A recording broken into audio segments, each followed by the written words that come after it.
एक शिव की अविरल भक्ति,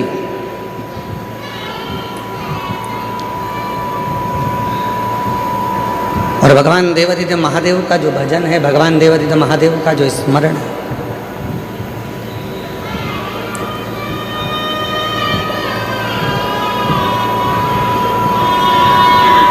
वो हमको सुख कैसे दे सकता है।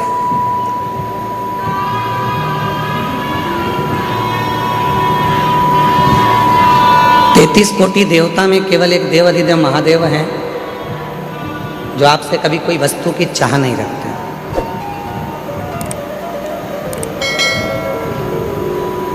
किसी वस्तु की चाह मेरे देवादिदेव महादेव कभी नहीं रखते। उन्होंने तो एक बात कही कि जो मैंने तुमको दिया है, कभी अगर समय मिल जाए तो वो मुझको दे देना।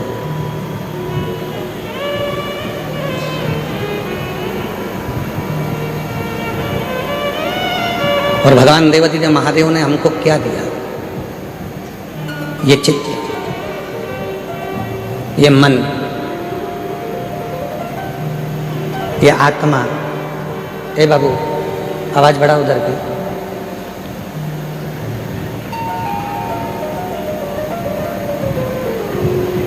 डबरा की कथा में आपको कहा था कि ये शरीर, धन, दौलत, संपदा, मकान, जमीन, गाड़ी, बंगला, जायदाद, ये सब दूसरे ने दिया, पर केवल एक वो आत्मा, केवल एक वो चित्त, केवल एक वो मन, केवल एक वो प्राण देने वाला कोई दूसरा नहीं होता, वो देवादिदेव महादेव ही होता है।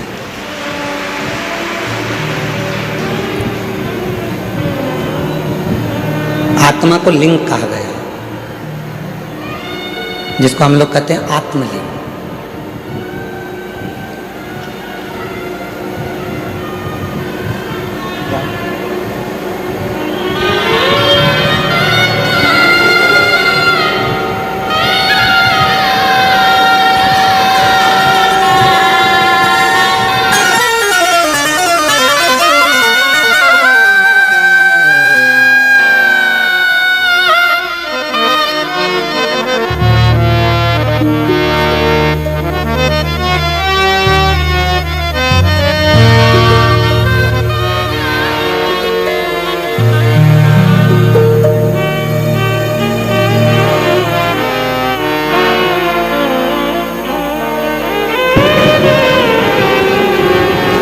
आत्मा को लिंग कहा गया,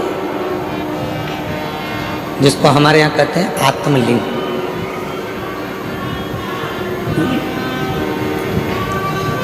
आत्मलिंग आत्मा को कहा गया, मतलब भगवान देवादिदेव महादेव कहीं दूर नहीं है।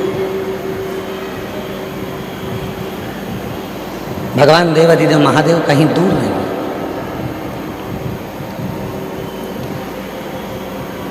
भगवान शिव तो हमारी इस आत्मा के रूप में विराजमान।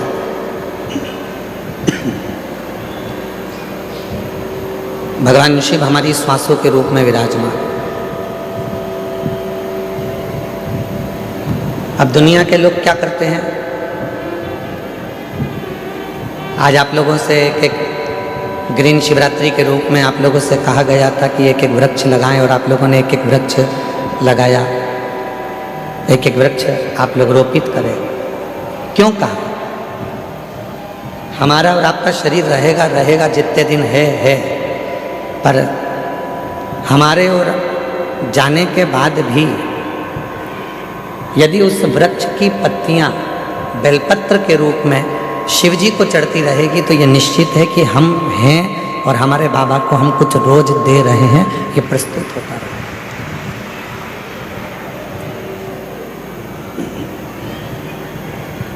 शिव दूर नहीं है। आवाज क्लियर करो, थोड़ी सी गूंज रही है, उसको क्लियर करके। देवादिदेव महादेव दूर नहीं है।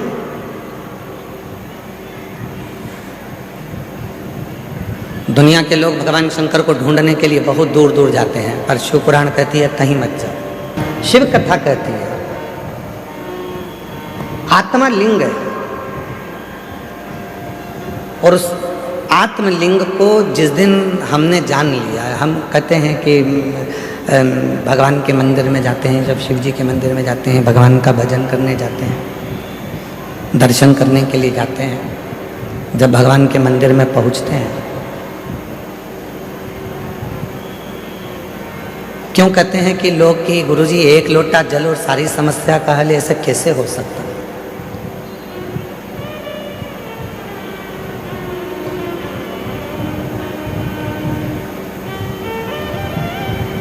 कैसे हो सकता है?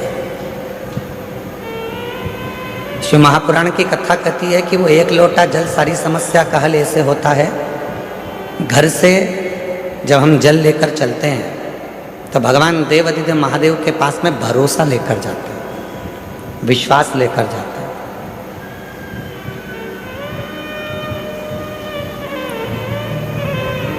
ये आत्मलिंग जब शिवलिंग के सामने जाता है, और आत्मलिंग और शिवलिंग के बीच में जो जल चढ़ाया जाता है, जो जल चढ़ता है, वो आत्मलिंग और शिवलिंग के विश्वास को, भरोसे को दृढ़ कर देता है।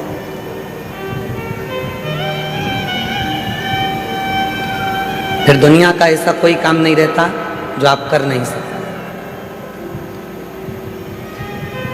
दुनिया का ऐसा कोई कार्य नहीं होगा जो आप कर नहीं पाओगे। फिर वो कार्य पूर्ण होता ही, वो कार्य सफल होता ही।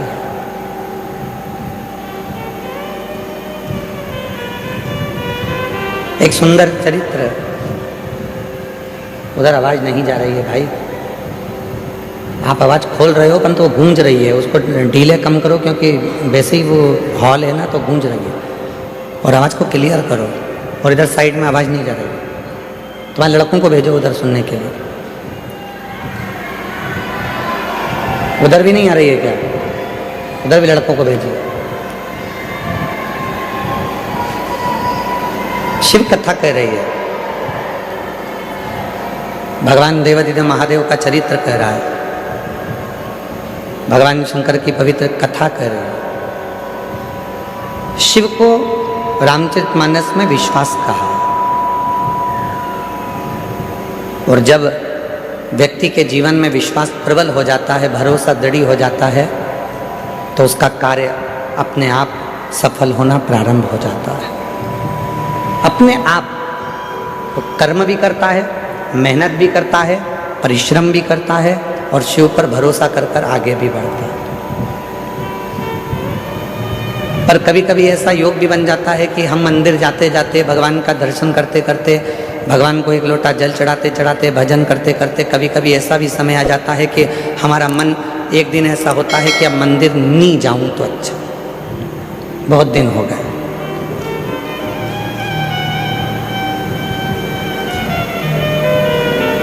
रोज कथा सुनते हो,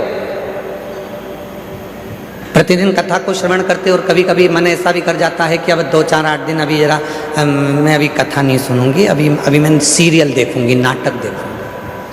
कभी कभी मन कर,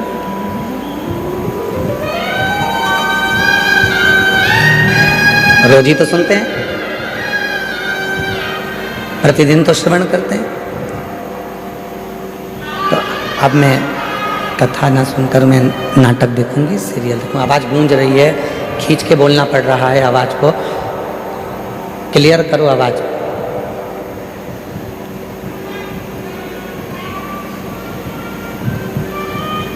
कभी कभी मन कर जाता है ऐसा कि अब मैं, इतने दिन मैंने कथा सुन ली है, इतने दिन मैं मंदिर चली गई हूँ, इतने दिन मैंने सत्संग कर लिया, इतने दिन मैंने कीर्तन कर लिया, इतने दिन मैंने मंत्र जाप कर लिया है, इतने दिन मैंने नाम जाप कर लिया है, अब मैं थोड़े दिन नहीं करूँगी। क्यों? कभी आपने विचार करा कि ऐसा मन में भाव क्यों आ जाता है, किस लिए आ जाता है? गुरु में और भगवान में एक बहुत बड़ा अंतर है। गुरु में और परमात्मा में एक बहुत बड़ा अंतर है। गुरु में और ईश्वर में एक बहुत बड़ा अंतर है। गुरु में और भगवान में एक बहुत बड़ा अंतर है। गुरु का काम है आपको मंदिर तक भेजना, गुरु का काम है आपके हाथ में माला पकड़ाना, गुरु का काम है आपको शंकर के मंदिर तक भेजना, गुरु का काम है आपको कथा तक भेजना, गुरु का काम है आपको भजन तक भेजना, गुरु का काम है आपको मंदिर तक भेजना। और परमात्मा का काम क्या है? भगवान का काम क्या है? बिल्कुल इसके विपरीत। गुरु क्या करेगा? माला पकड़ाएगा। भगवान क्या करेगा? माल पकड़ा के माला छुड़ा देगा। गुरु क्या करेगा? मंदिर पहुंचाएगा। भगवान क्या करेगा? मंदिर से दूर हटाएगा। भगवान क्या करेगा? तुम्हें मंदिर से दूर भगाएगा। क्यों? अगर ये मंदिर आता रहेगा तो मुझे देते रहना पड़ेगा, इसलिए इसको एक बार में इतना दे देता हूं कि ये व्यस्त हो जाएगा, इतना व्यस्त हो जाएगा कि मंदिर आना छोड़ देगा तो मैं इसको देना छोड़ दूंगा। और गुरु क्या कराए? मंदिर जा।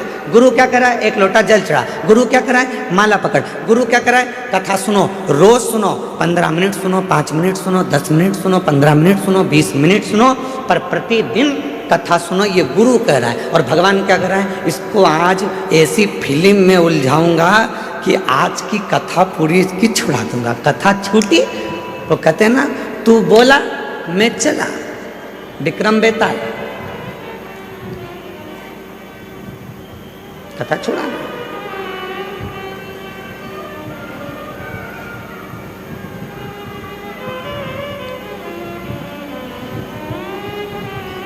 गुरु मंदिर भेज रहा है, गुरु शिवालय तक भेज रहा है, गुरु परमात्मा के पास भेज रहा है, गुरु सत्संग में भेज रहा है, गुरु परमात्मा की भक्ति में भेज रहा है।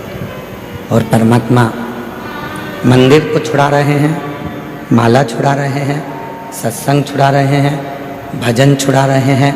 अगर ये भजन करता रहेगा, सत्संग करता रहेगा, नाम जाप करता रहेगा, स्मरण करता रहेगा तो मुझे देते रहना पड़ेगा। वो छुड़ा रहा। पर मेरी जीजियों, मेरे जीजाओं, मेरी बेटियों, बेटाओं, मेरे बुजुर्ग माँ बाप, एक बात को याद रखना अपनी जिंदगी में, कितनी भी उलझन जिंदगी में आ जाए और कितनी भी दौलत जिंदगी में मिल जाए, आप शंकर भगवान के मंदिर जाना मत छोड़ना। वो तुम्हारी उलझन मिटाना नहीं छोड़ेगा। वो तुम्हें सुख भी देगा, आनंद भी देगा, खुशियाँ भी देगा, सारा वैभव भी देगा, सब कुछ प्रदान करेगा और तुम्हारे जीवन की सारे दुखों को, सारी तकलीफों को, सारे कष्टों को मिटा भी देगा।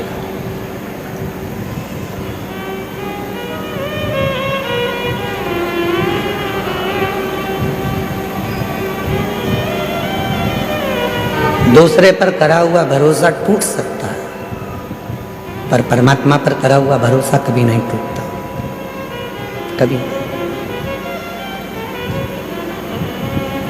अभी एक सीरियल देख रहे थे आर्य जी, तो किसी ने हमको बताया कि गुरुजी 14 फरवरी को कोई सा डे था,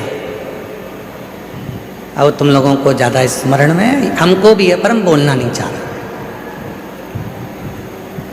एक सीरियल दिखाया था, उसमें एक छोरा उसको कुछ फूल देने गया, उसने उसको लात मारी तो वो शिव जी के मंदिर में पहुंच गया। ऐसा वो छोटा सा सीरियल था।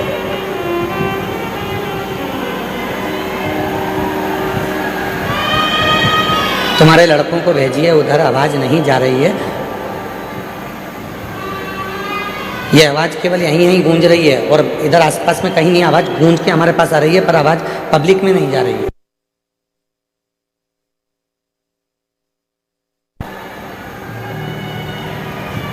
तो हमने देखा कि उस सीरियल में उन्होंने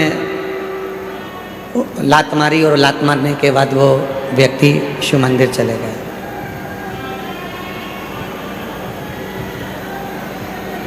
शिव कथा कर रही है, भगवान देवाधिदेव महादेव का चरित्र कह रहा है, भगवान शंकर की कथा कर रही है कि दूसरा कोई व्यक्ति हमको लात मारे तब हम शिव जी के पास में जाएं, ये ठीक नहीं है। शिव महापुराण की कथा कहती है कि इस मन को शंकर से ऐसा जोड़ लो कि किसी की सामर्थ्यता ना हो तुम्हें लात मारने की, किसी की सामर्थ्यता।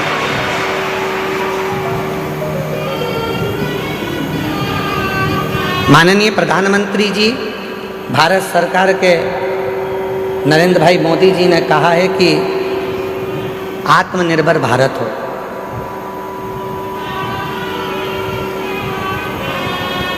क्यों कहा आत्मनिर्भर भारत का? फिर आवाज गूंज के आ रही है, आवाज आसपास की आवाज खोलिए।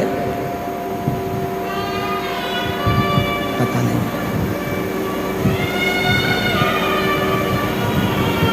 क्यों कहा आत्मनिर्भर भारत के लिए। आत्मनिर्भर भारत के लिए इसलिए कहा कि वो भी जानते हैं जब हम अपना खुद का कोई कार्य करेंगे, खुद की फैक्ट्री डालेंगे, खुद का कोई कार्य करेंगे, तो किसी दूसरे देश की हिम्मत नहीं होगी हमको ठोकर मारने की, बल्कि हम उनको ठोकर मार देंगे। स्वयं निर्माण करें। सभी वाद्य यंत्र जरा शांत रखें।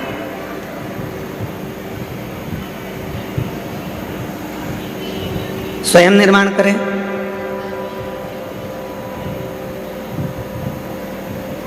स्वयं अपना कार्य करें। किसी दूसरे की सामर्थ्य तो ना हो तुमको ठोकर मारने की। आप स्वयं इतने प्रबल बने। शिव महापुराण की कथा कहती है, स्वयं भगवान देवाधिदेव महादेव भगवान शंकर माता पार्वती जी से कहते हैं, पार्वती सुन, जो भक्त मेरे पास में आता है, जो मेरे पास पहुंचता है, एक लोटा जल मुझे चढ़ाता है, मैं उसको धन थोड़ा बाद में देता हूँ, मैं उसको वैभव थोड़ा बाद में देता हूँ, मैं उसको संपदा थोड़ी बाद में देता हूँ, सबसे पहले मैं उसको क्या देता हूँ वो सुन पार्वती। पार्वती जी ने पूछा कि आप सबसे पहले क्या देते हो? आप सबसे पहले क्या प्रदान करते हो? तो शिव जी कहते हैं, मैं सबसे पहले उसको सहनशीलता देता हूं।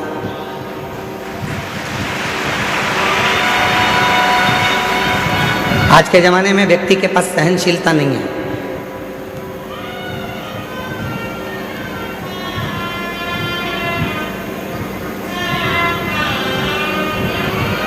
कोई किसी की सुनता ही नहीं है। आज के व्यक्ति के पास सहनशीलता खत्म हो गई। हमने पहले भी कथा में कहा था, आज फिर कहते हैं।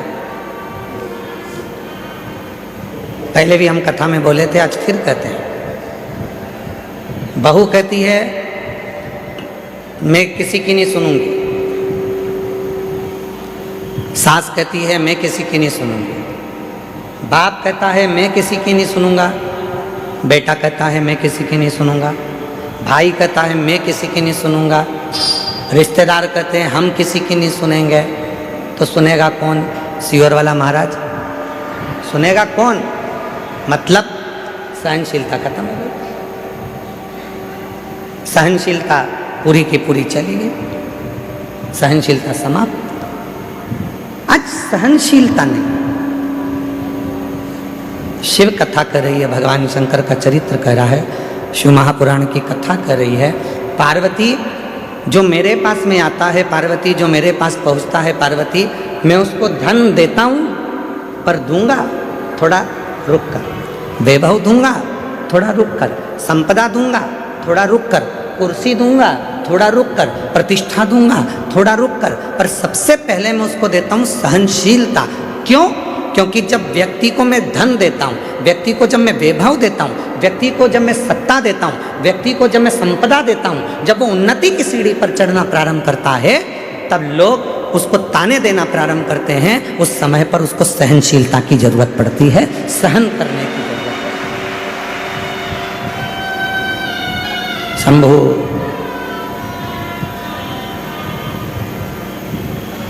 तब उसको सहनशीलता की जरूरत पड़ती है।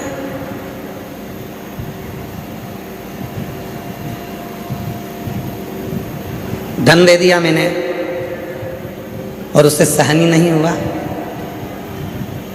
कई लोग ऐसे भी हैं जिनको ज़्यादा दिख जाता है तो हार्ट अटैक आ जाता है।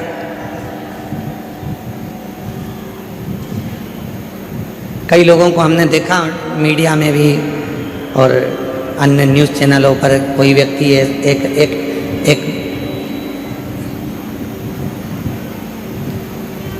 विधायक जी चुनाव लड़े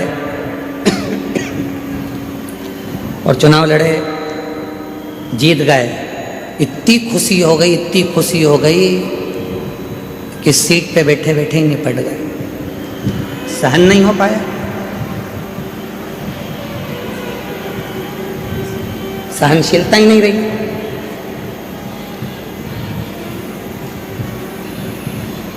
शिव कहते हैं पार्वती में सबसे पहले सहनशीलता देता हूं।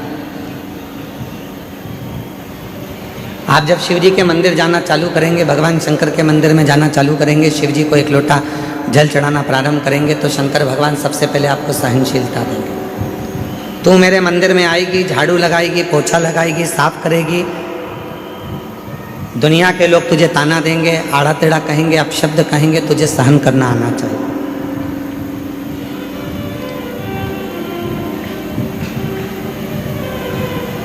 तुझे सहन करना आना चाहिए। इसलिए शिव सबसे पहले देते हैं तो सहनशीलता देते हैं। शंकर भगवान देते हैं तो सबसे पहले सहनशीलता देते हैं। सहनशीलता। और आज शिवरात्रि है, देवादिदेव महादेव की वो रात्रि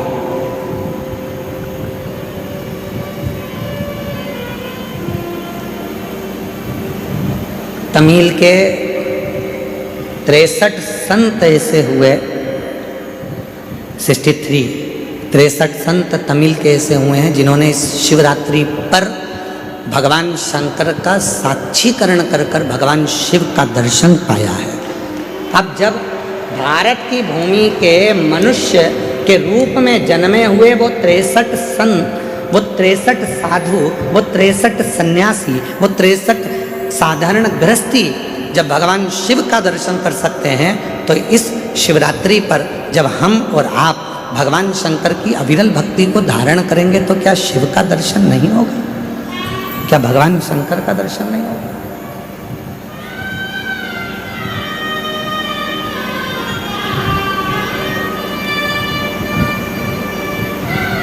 बस उसको भजने का तरीका है,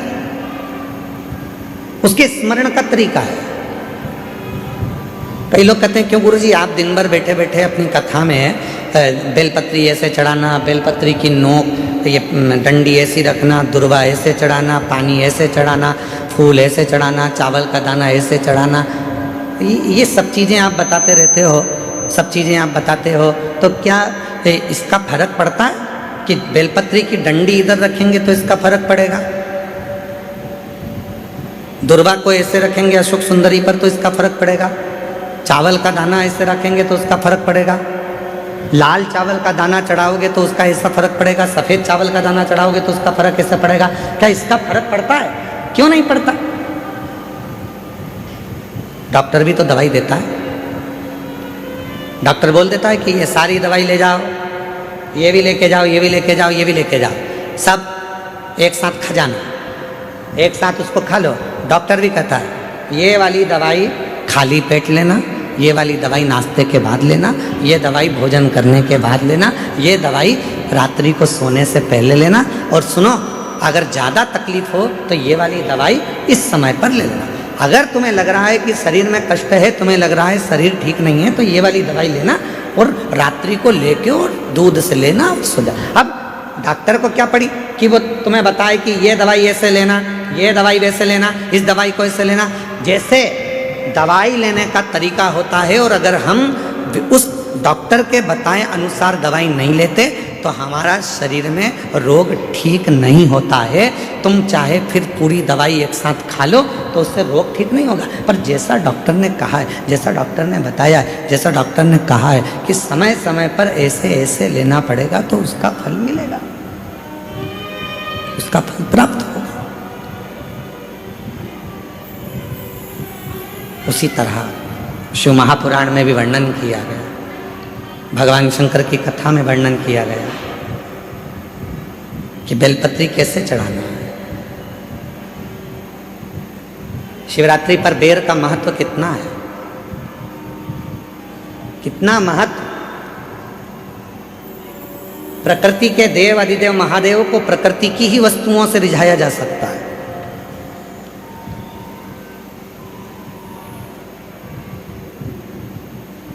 उनको रिझाने के लिए बहुत आडंबर की जरूरत नहीं पड़ती है। 3 मित्र थे, तीनों में झगड़ा हो गया और तीनों भगवान के लिए झगड़ लिए। एक बोले मेरे राम जी बड़े, एक बोले मेरे भगवान कृष्ण बड़े, एक बोले मेरे शंकर जी बड़े।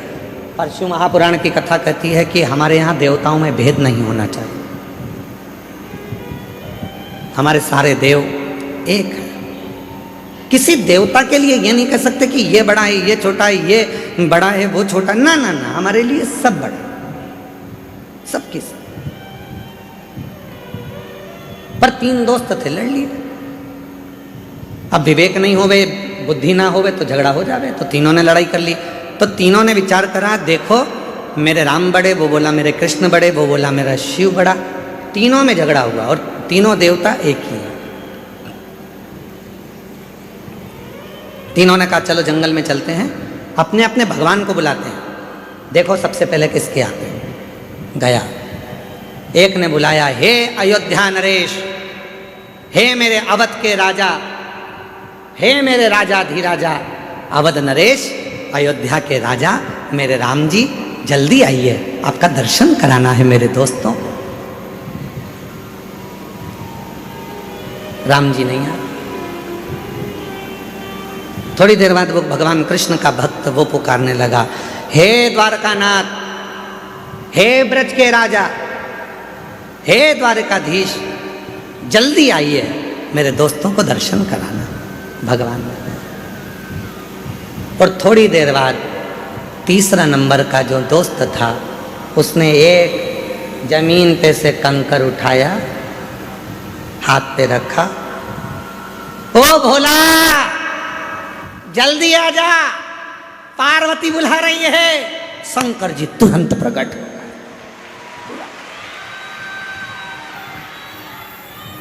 थोड़ी देर बाद राम जी आ रहे थे रथ पर, थोड़ी देर बाद भगवान कृष्ण आ रहे थे रथ पर, सेना साथ थी, पूरी सेना साथ में पहुंचे।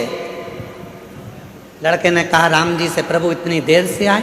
भगवान बोले तूने क्या कहा? हे अवध के राजा आओ। अब राजा आता है तो कोई ऐसे ही आ जाता है क्या? राजा आता है तो पूरी प्रजा को लेकर आता है, राजा आता है तो सेना साथ में लाता है, राजा आता है तो पूरी व्यवस्था के साथ आना पड़ता है। इसलिए पहले व्यवस्था करी फिर आया। फिर उसने दूसरे ने कहा भगवान कृष्ण से, प्रभु आप इतनी लेट आए। भगवान बोले तूने क्या कहा था? हे ब्रज के राजा, हे द्वारका के राजा पधारो। अब राजा आएगा तो पूरी साज से आएगा, तो मुझे कपड़े वपड़े चेंज करके फेटा मेटा बांध कर पूरी सेना के साथ चलना पड़ता है, पूरी सेना के साथ चलूंगा। अगर तू बोलता हे राम आइए, मैं तुरंत आ जाता। तूने कहा अवध के राजा राम आइए, हे अवध नरेश आइए, तो अवध नरेश के रूप में आए। तू बोलता हे मेरे गोपाला, हे मेरे कानूड़ा, हे मेरे कन्हैया आइए, मैं तुरंत आ जाता।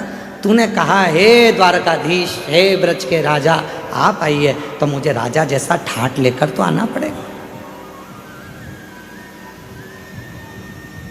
राजा जैसा ठाट रखना पड़ेगा। हम कई बार अपनी कथा में वर्णन करते हैं कि जितने भी यजमान बने हैं ना, इन यजमानों से कहते हैं कि कभी भी तुम ये विचार मत करना कि तुम यजमान,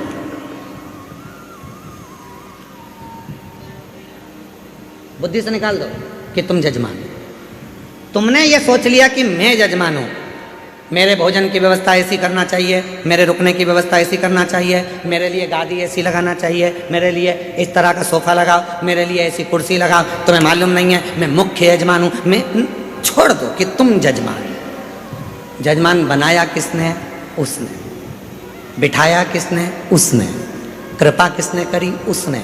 तो तुम उससे कहो कहीं हमारे माँ बाप की कोई कृपा हुई होगी, कहीं मेरे पूर्वजों ने एक लोटा जल ज़्यादा चढ़ाया होगा, जो आज भगवान ने मुझे यजमान बनाकर बिठा दिया। क्या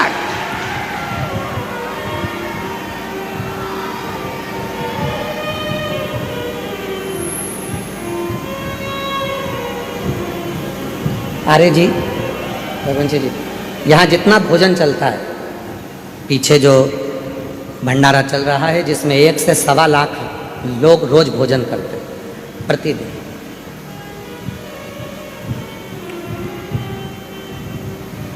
उसमें एक भी रसीद लेकर किसी भी सीहोर वाला हो, चाहे बाहर वाला हो, चाहे दुनिया का कोई सेठ हो, दुनिया का कोई सेठ हो, जितने कथा सुन रहे हैं उन सबके लिए कहूँगा, कोई नहीं कह सकता कि सीहोर वाले महाराज के यहाँ से कुबेरेश्वर धाम से कोई आया था और हमने घी का पीपा दिया था या तेल का डब्बा दिया था।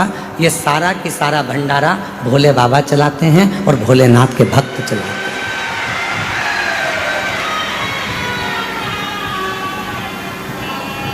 एक भी सीहोर जिला हो चाहे बाहर का पूरा भारत की भूमि के जितने सेठ सुन रहे हैं वो भी एक नहीं कह सकता कि हम कुबेरेश्वर धाम पर भंडारा होता है तो हम उसमें 5 लाख देते हैं कि 1 लाख देते हैं कि 50,000 देते हैं कि 21,000 देते हैं कि 2 लाख देते हैं कि 10 लाख देते हैं कि 8 लाख देते हैं। कोई नहीं कह सकता, क्योंकि कुबेरेश्वर धाम का भंडारा, उसका नाम कुबेरेश्वर महादेव है। जब वो लक्ष्मी को भी लक्ष्मी देते हैं, नारायण को भी लक्ष्मी देते हैं और कुबेर को भी कुबेर का खजाना देते हैं, तो वो अपना भंडारा खुद करता है, स्वयं चलता, स्वयं। उसको करने वाला वो स्वयं होता है। और मैं कहूँगा आपसे कि कहाँ से छाछ आ रही है, कहाँ से दूध आ रहा है, कहाँ से घी आ रहा है, कहाँ से आटा आ रहा है और कहाँ से चावल आ रहा है, कहाँ से दाल आ रही है और कहाँ से भोजन बनाने वाले भोजन बना रहे हैं, ये अपनी सामर्थ्यता से परे है। वो गाड़ी भरकर मंगवाता भी रहता है, खिलाता भी रहता है। गाड़ी भेजने वाले की गाड़ी पर लिखा रहता है कुबेरेश्वर बाबा ने भेजा है, और लेने वाला भी कुबेरेश्वर नाथ ही है, पर उस पर उसकी पर्ची नहीं होती, उस पर नाम नहीं होता। सब्जी भेजने वाला सब्जी भेजता है, उस पर लिखा होता है कुबेर भंडारी का दिया भंडारी के पास जा रहा है, पर उस पर नाम नहीं होता, नाम नहीं होता। चल रहा, चला। सीहोर का गांव, सीहोर का शहर, सीहोर के आसपास का कोई नगर, बड़ी बड़ी सिटियां, इंदौर, भोपाल, मुंबई, पुणे, पूरे भारत के जितने सेठ हैं, किसी सेठ के पास में कोई रसीद, पावती या चंदा लेने के लिए विठलेश सेवा समिति कभी नहीं जाती। जिसको मेरा बाबा देता है वो झोली भर कर लाता है, यहाँ लुटा कर चले जाता है और बाबा का भंडारा हो जाता है। और उस विश्वास से कह रहे हैं, आप आयो, जितने श्रोता इस पंडाल में बैठे हैं और 3 पंडाल पीछे के, चौथा, 5वां, और भी जो लोग मंदिर प्रांगण में, धर्मशालाओं में, रोडों पर और ग्राउंड में जहाँ जहाँ बैठे हैं, विश्वास के साथ कहता हूँ, आज शिवरात्रि के दिन, अगली शिवरात्रि तक मेरा बाबा आपको भी इतना देगा कि आप झोली भरकर यहाँ पटक कर जाओगे। इतना देगा कि झोली भरकर तुम पटक कर जाओगे। आन दो, घी के पीपे उतरने दो, तेल आने दो, आटा आने दो, चावल आने दो। वो करुणा सा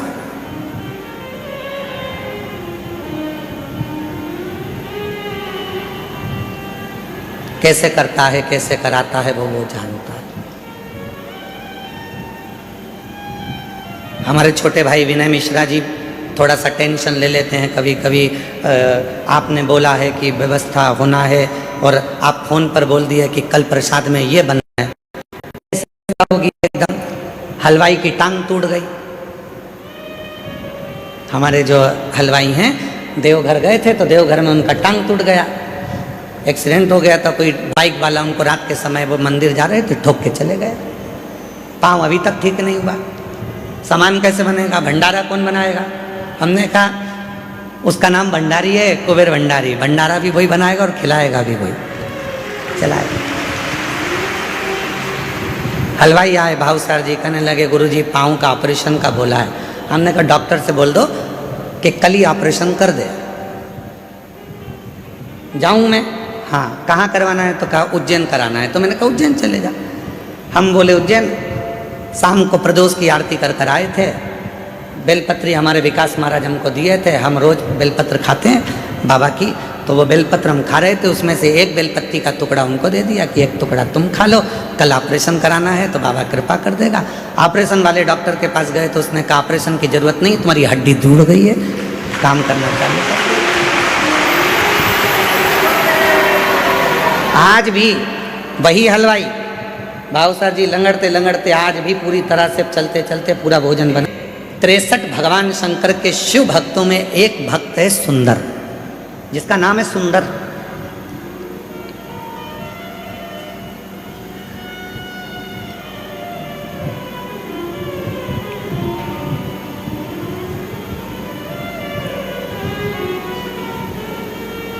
ये कथा उस व्यक्ति के लिए है जो लोग कह देते हैं कि सीहोर वाले महाराज के जितने भक्त हैं शंकर जी के, कभी कभी बिना नहाए मंदिर में आ जाते हैं। ये उनके लिए है।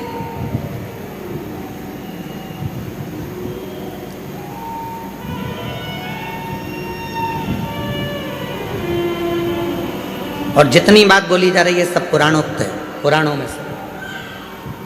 शिव महापुराण की व्यासपीठ से कोई भी बात बिना पुराण की एक भी नहीं निकलती। पुराण के अंश में से तमिल की शिव संप्रदाय की पुराण को निकालिए, उसमें सुंदर भगत का चरित्र आएगा। सुंदर भगत, जिसका नाम है सुंदर। 63 भक्तों में से एक भक्त हैं सुंदर भगत।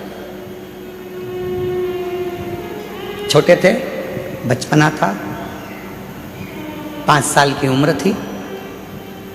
माँ रोज शिव की आराधना करती थी, शंकर की साधना करती थी, शिव मंदिर में जाती थी, बच्चे को साथ ले जाती थी।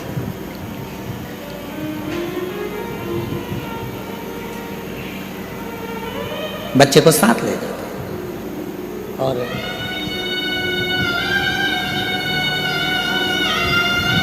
बच्चा नहाता भी नहीं, मुख धोता भी नहीं, माँ के साथ चले जाता।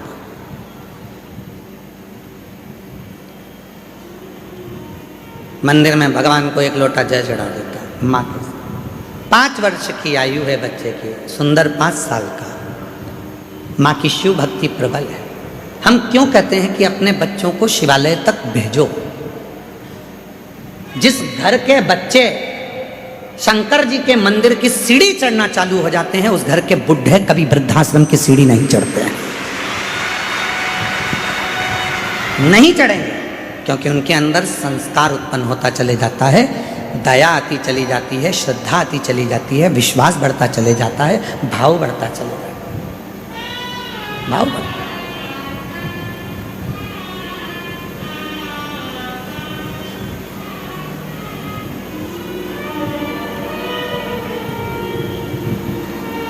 और देख लिया संसार हमने, देख लिया सब मतलब के यार हमने, देख लिया।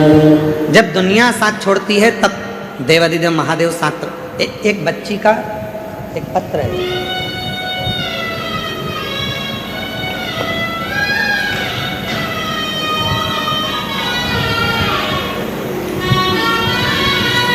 इस लड़की का फोटो देखिए, बेटी का। फिर पत्र पढ़ेंगे, एलईडी पर चल रहा है। इस बेटी का फोटो देखो, फिर अपन इस पत्र को पढ़ेंगे। इसकी दोनों आंखें नहीं हैं, नेत्रविहीन है ये बेटी। चल गया पत्र।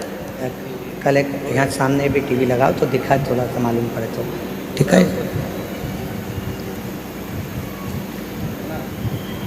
मेरा नाम लालसा देवी है। मैं बिहार में बक्सर जिला बनापुर की रहने वाली हूँ। एक लोटे जल का क्या बखान करूँ गुरुदेव। जल सारी समस्या का हल है। मेरी बहन की लड़की आँख से देख नहीं सकती है और वह बचपन से ही क्रिकेट में रुचि रखती है। क्रिकेट खेलती है, आँख से देख नहीं सकती है पर क्रिकेट में रुचि रखती है। पिछले वर्ष में जब यहाँ आ रही थी तो मेरी बहन की बेटी ने कहा, मासी मुझको भी कुबेरेश्वर धाम ले चल। मैंने उससे कहा तू देख नहीं सकती तो वहाँ जाकर करेगी क्या। मैं कथा सुनती हूँ, महाराज कहते हैं कि यहाँ का कंकर शंकर है, उस कंकर को मुझे छूना है। मैंने सुना है वो कंकर जो छूता है उसकी किस्मत पलट जाती है। हो सकता है कि मेरी भी किस्मत पलट जाए, हो सकता है। मुझे मासी तू ले चल। मैं मेरी उस बहन की लड़की को रुद्राक्ष अभिषेक में पिछले वर्ष यहाँ लेकर आ गई। पंडाल में पीछे बैठकर हम कथा सुने। दुनिया के लोग हमसे आकर पूछते थे कि तुम जमीन पर बैठे हो तो तुमको कंकर चुभ रहे होंगे।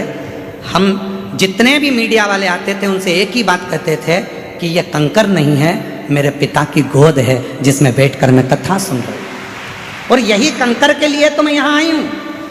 मेरी बहन की लड़की जो आँख से देख नहीं सकती थी, उसने भी यही जवाब दिया।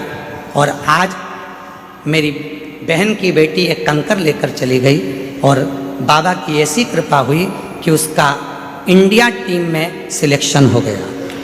इंडिया टीम में सिलेक्शन हुआ और 23/11 बाबा की ऐसी कृपा हुई, 23/11/2025 को फाइनल मुकाबले में इंडिया और नेपाल के बीच में जो मैच हुआ, ब्लाइंड क्रिकेट T20 में विश्व कप चैंपियन के रूप में वो बेटी जीत गई। ब्लाइंड क्रिकेट T20 विश्व कप मैच में वो बेटी जीत गई, जिसका फोटो आप देख रहे हैं, जिसका फोटो आप लगाया, जो अपनी मासी से आए हैं। आ जाओ आ जाओ आ जाओ। बेटी नहीं आई है ना? हाँ, इसमें लिखा है अपने बेटी अभी आई नहीं है। आप आ जाओ, जो पत्र लाए हैं आ जाओ, आ जाइए। गुरुदेव, यहाँ का कंकर शंकर है। अभिमाननीय हमारे बीच में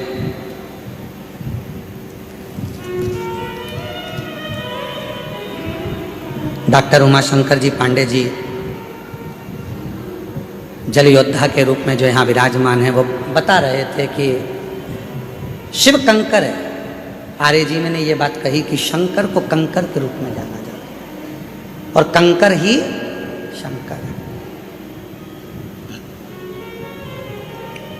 कहाँ आए हो आप? जम के बोलो। अपने पिता के घर में। बहुत सारे तुम्हारे पास में माइक ले लेके आएंगे, पूछेंगे भी कैसा लग रहा है, धूप बहुत तेज पड़ रही है, कुछ बोलोगे? कंकर चुभ रहे हैं उसके लिए तो बोल दो, धूप लग रही है उसके लिए तो बोल दो, बहुत सारे पूछेंगे। पर बेटी भले झोपड़े में अपने बाप के घर रहती हो, पर बाप का घर ही अच्छा लगता है, मायका ही अच्छा लगता है।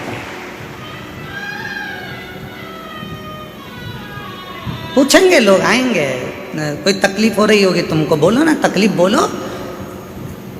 वो बोल देती है कि तकलीफ है, तुम प्रश्न करने आते ही काहे को? ये हमारे बाप का घर है। पिया के घर में, पति के घर में तो मैं आराम से डनलप के गद्दे पर सोती हूँ और 8 बजे उठती हूँ, और यहाँ तो मुझे 25 बार सोचना पड़ता है खाली मिलेगी क्या, जाऊँ क्या। अभी कितनी बज गई? 3 बजी है, फिर सो गई। 4 बज गई, आवाज़ आना चालू हो गई, चोरों से सावधान, अपना सामान संभाल के रखना, बच्चों का हाथ पकड़ कर रखना, सूचना मिलना चालू। उड़ गए, जाग गए।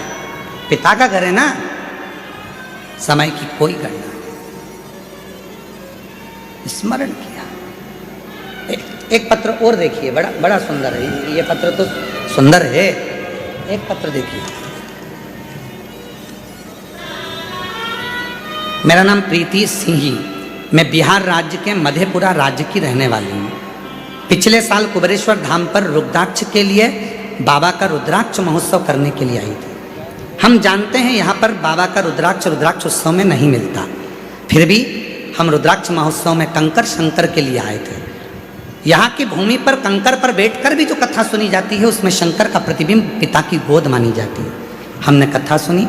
मेरा लड़का 6 साल का है, वो बचपन से न चल सकता है, न बोल सकता है, न हाथ पैर से काम कर सकता है।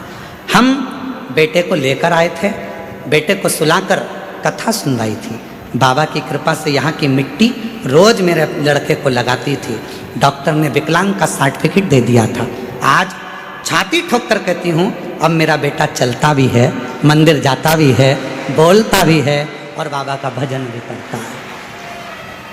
आज मेरा बेटा बोलता भी है, चलता भी है, मंदिर भी जाता है, शिव को जल भी चढ़ाता है। मेरा नाम प्रीति सिंह, बिहार राज्य के मधेपुरा राज्य की रहने वाली हूँ। कहीं बैठी हैं तो हाथ हिला सकती हैं। अगर कहीं बैठी हो, आप ही हैं, ऐसे हाथ हिला दो एक बार, वापिस हाथ हिलाओ एक बार, वापिस हाथ हिला दो जीजी। हाँ ठीक है, आ जाइए, बेलपत्र ले जाओ, आ जाओ। मैं शिव को नमन करने के लिए आई हूँ। क्या 1 साल में मेरा बाबा मेरे बेटे को चला सकता है? वो शिव है। तेरी कृपा बिना ना हिले एक भी लेते हैं श्वास तेरी कृपा से तनु तनु। बखान क्या करूं मैं राखों के ढेर का, चपटी भभूत में खजाना कुबेर का। मुक्ति वाले ओंकार तू, भोले ओंकार तू। आयो शरण तिहारी शंभु कारतार तू।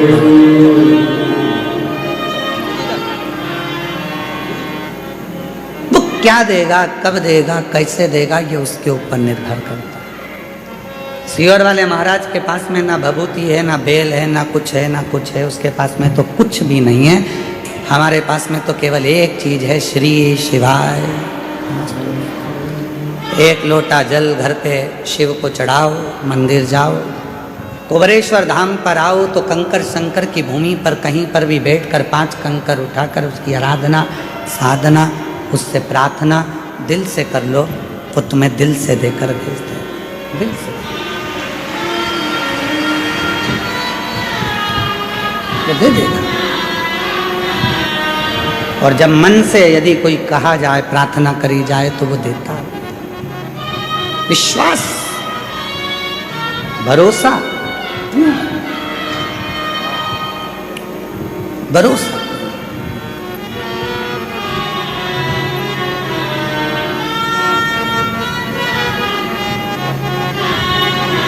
लोग कहते हैं कि इतनी भीड़ होती है कुबेरेश्वर धाम पर, इतनी भीड़ होती है कुबेरेश्वर धाम पर, इतनी भीड़ होती है। हर बार सोचते हैं कि इस साल अगर भीड़ कम होगी तो मैं कथा में जाऊंगी, थोड़ी भीड़ कम होगी तो कथा में जाऊंगी। सोचते सोचते सालों निकल जाते हैं। बाबा तुझे खुद यहाँ आने ही नहीं देता है, क्योंकि उसको मालूम है आएगी तो देना पड़ेगा। मेरे बाबा को मालूम है आएगी तो देना पड़ेगा। निमंत्रण पत्रिका उसी के यहाँ दी जाती है जिसके यहाँ पर बहन बेटी को उसी को शादी में बुलाया जाता है, जिसको बाद में साड़ी, मिठाई का डब्बा, लिफाफा देकर भेजना पड़े। बहन बेटी को बुलाया है तो देना तो पड़ेगा। तुम कौन हो? उस बाप की बेटी। तुम कौन हो? उस बाप के दामाद। तुम कौन हो? उसके नाती पंती। तुम कौन हो? उसकी औलाद। और तुम आए हो अपने बाप के घर, तो लिफाफा तो वही देकर विदा करेगा ना, वही देकर भेजेगा। ऐसे कई लोग हैं जो सोचते हैं थोड़ा थोड़ा रुद्राक्ष उत्सव में बहुत भीड़ होती है, थोड़ी कम हो जाए ना तब मैं जाऊंगी, बैठूंगी, वहाँ जाऊंगी, बैठूंगी, प्रार्थना करूंगी बाबा से, निवेदन करूंगी बाबा से। पर ये रुद्राक्ष महोत्सव का मौका साल में एक बार मिलता है। अपने बाप के पास बैठकर फुलेरा दूज, शिवरात्रि, बाबा से प्रार्थना करने का मौका ये बार बार नहीं मिलता। ये संजोग, ये रुद्राक्ष महोत्सव 2 चीज़ों को देखकर रखा जाता है। एक महाशिवरात्रि, दूसरी फुलेरा दूज। इसका जहाँ संजोग बनता है फुलेरा दूज और शिवरात्रि को, उसमें भी ये देखा जाता है कि कथा के दूसरे दिन शिवरात्रि पढ़ना चाहिए, और उसमें ये देखा जाता है कि मध्य में फुलेरा दूज पढ़ना चाहिए। जब यहाँ बैठा हुआ एक एक व्यक्ति जब बाबा से प्रार्थना करने के लिए आए तो यहाँ से खाली ना जाए। जब यहाँ से जाए तो बाबा 3 महीने में उसकी झोली भर दे। ये देखा जाए।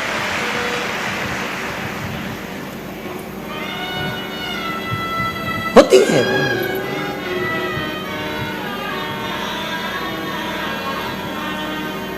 कितने पत्र हैं? ढेर ढेर। एक पत्र में तो एक बहन ने लिखा,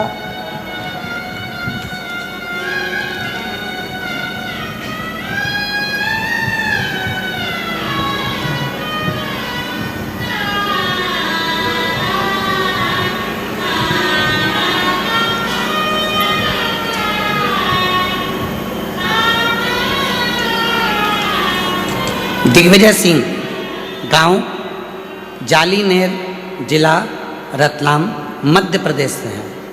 कहीं बैठे हों तो हाथ हिला सकते हैं।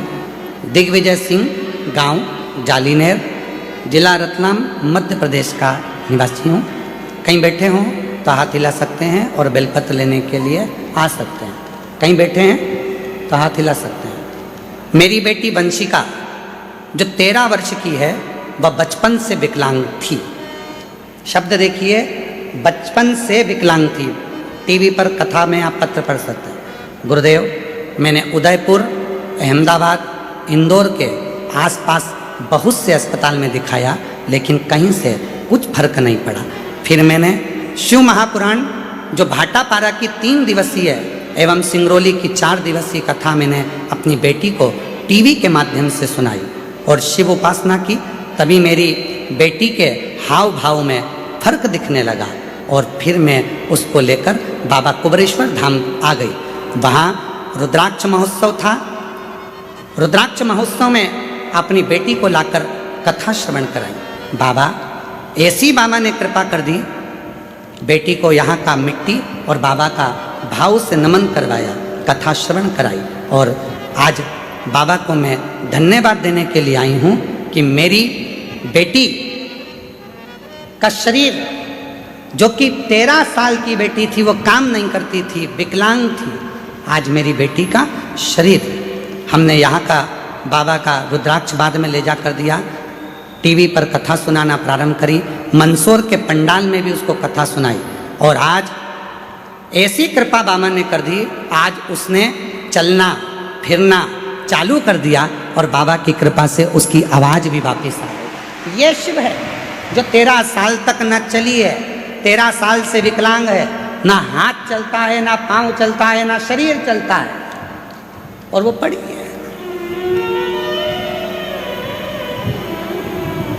कहीं बैठे हों।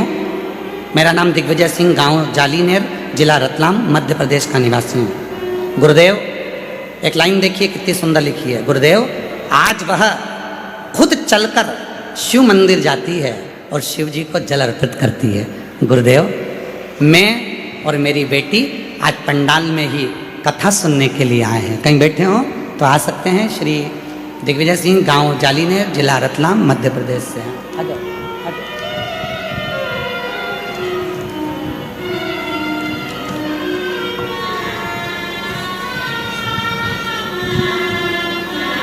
ये जो बच्चा आ रहा है, 6 साल का बच्चा, डॉक्टर ने विकलांग का सर्टिफिकेट दे दिया था, चल नहीं सकता था, बोल नहीं सकता था, पलंग पर पड़ा रहता था, हाथ पैर नहीं चलते थे, राल टपकती रहती थी और उठ नहीं सकता था।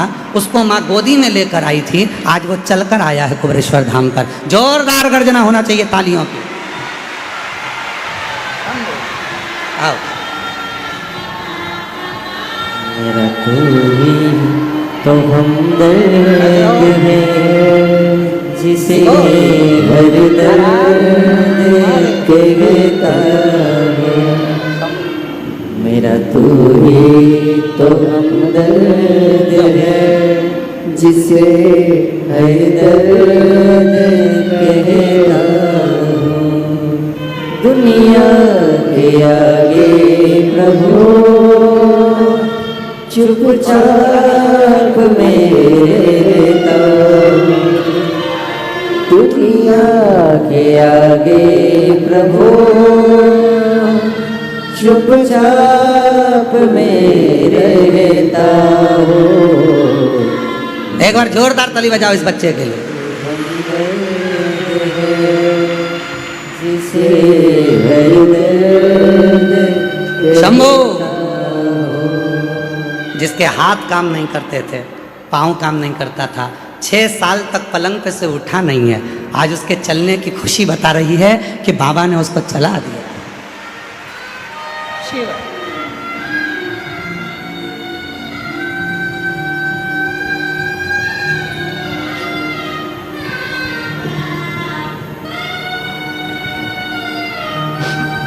आया नजरना कोई भी अपना, जब मुझको दरकार थी, जब मुझको दरकार थी, तब मेरे पद का जीवन के अंत का तू ही बना सारथी, तू ही बना सारथी। भला कैसे भूलूं तेरी मेहरबानियाँ, मेरा तू ही तो हमदर्द है, जिसे हर दर्द कहता हूँ। मेरा तू ही तो हमदर्द है, जिसे हर दर्द कहता हूँ।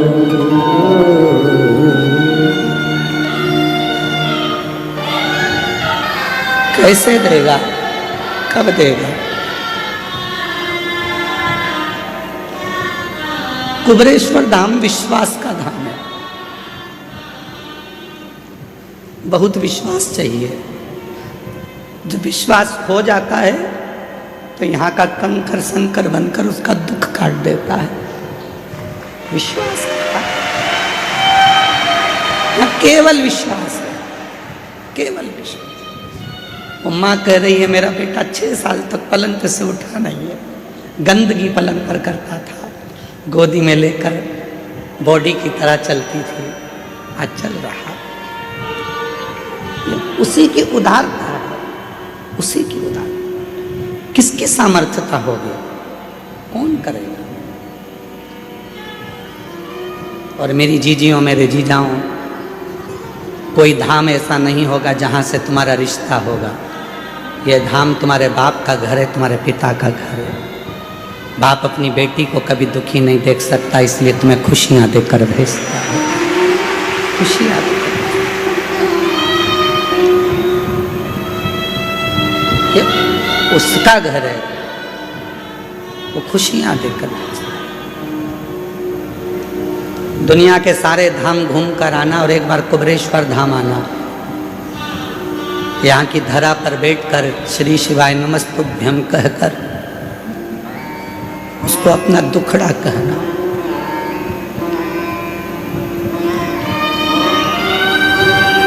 उसको बोलना, बहुत संभाले, बहुत।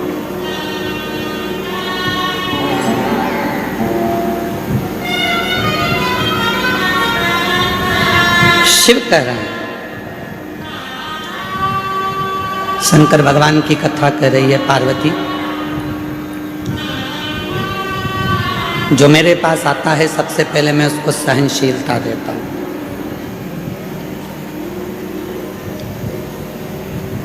सबसे पहले मेरे भोले बाबा आपको सहनशील बनाएंगे, क्योंकि हो सकता है कि आपको जब वो वैभव देगा, धन देगा, संपदा देगा, सत्ता देगा, कुर्सी देगा, दौलत देगा, तो हो सकता है कि कुछ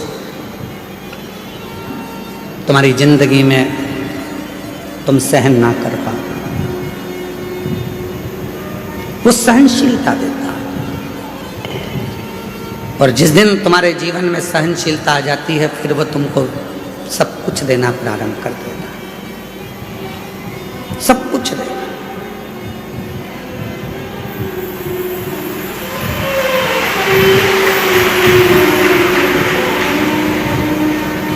दुनिया के आगे प्रभु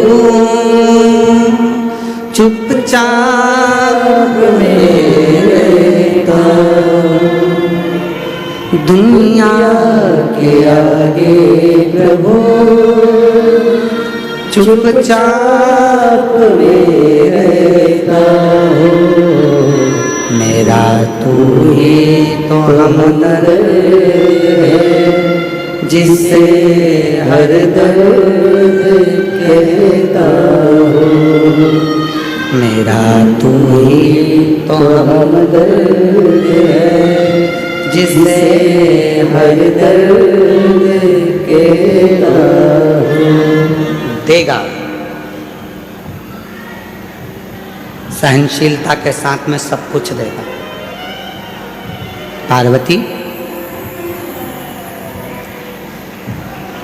एक भक्त है जिसका नाम है सुंदर। 5 वर्ष की आयु है। तमिल की पुराण में इसका वर्णन है। 63 शिव संतों में इनकी गिनती है। सुंदर नाम है। माँ के साथ में शिव मंदिर जाते हैं, शिव मंदिर में जल चढ़ाते हैं। नहीं नहा पाया, स्नान नहीं कर पाया। बच्चा है, माँ ले गई मंदिर में, चलो जल चढ़ाना चलो।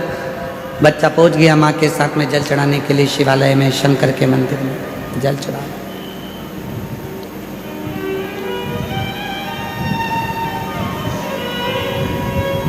सुंदर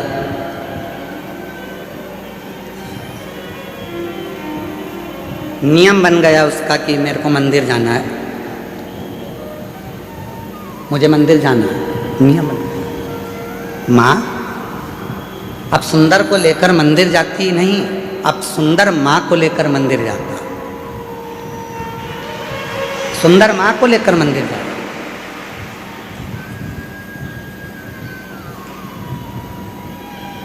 यहाँ बॉम्बे के एक जजमान परिवार बैठे हुए हैं, दोनों पति पत्नी, जो अभी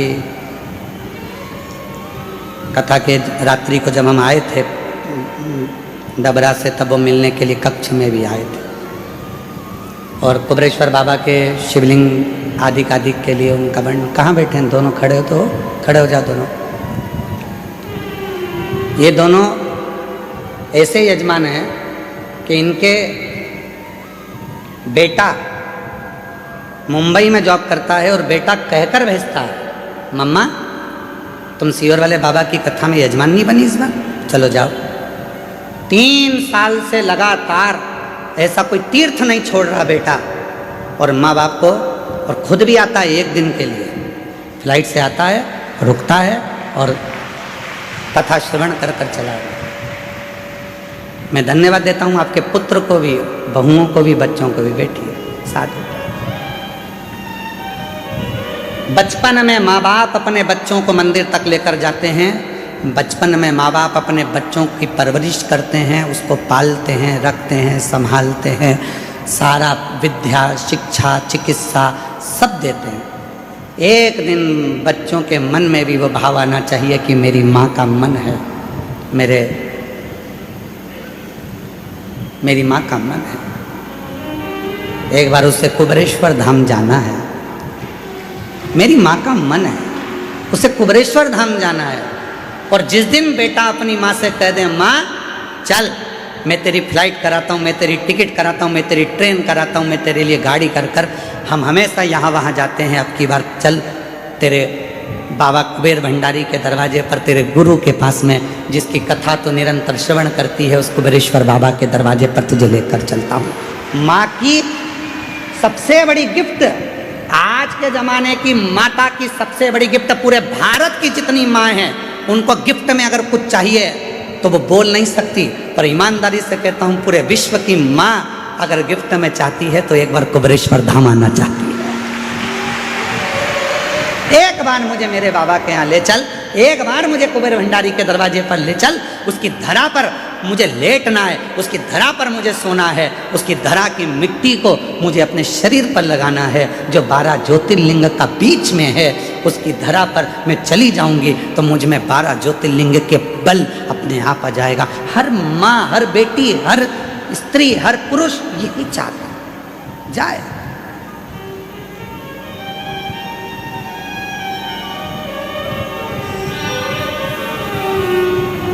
सुंदर की माँ पहले मंदिर लेकर जाती थी, अब सुंदर मंदिर लेकर जा रहा है। मम्मा चलो, आई चलो।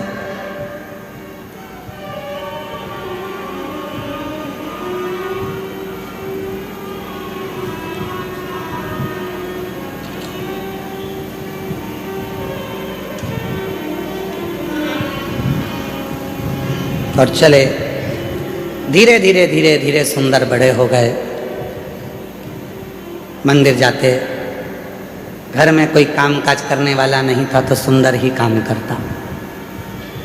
काम में इतना व्यस्त हो जाता था कि नहाने का टाइम नहीं मिलता था, तो ऐसे ही